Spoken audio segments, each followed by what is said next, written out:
At the moment of death, our soul rises out of its host body.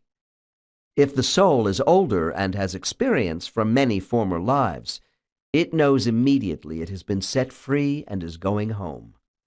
These advanced souls need no one to greet them. However, most souls I work with are met by guides just outside Earth's astral plane.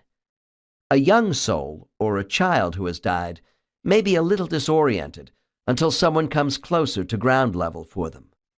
There are souls who choose to remain at the scene of their death for a while. Most wish to leave at once. Time has no meaning in the spirit world. Discarnates, who choose to comfort someone who is grieving, or have other reasons to stay near the place of their death for a while, experience no sense of time loss. This becomes now time for the soul, as opposed to linear time. As they move further away from Earth, souls experience an increasingly brilliant light around them.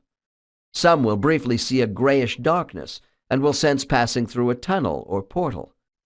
The differences between these two phenomena depend upon the exit speed of the soul, which in turn relates to their experience.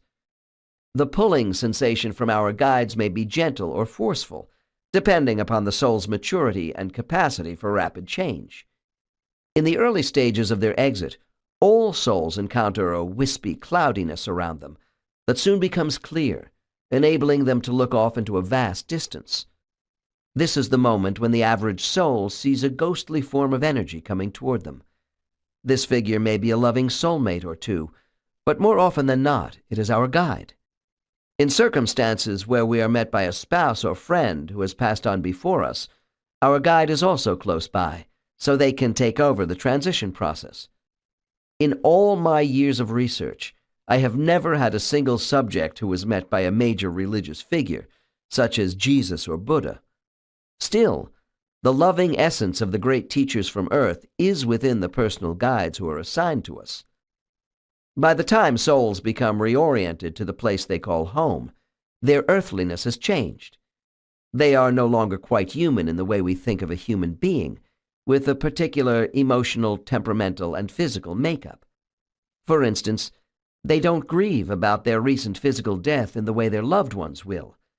It is our souls that make us human on Earth, but without our bodies, we are no longer Homo sapiens. The soul has such majesty that it is beyond description. I tend to think of souls as intelligent light forms of energy.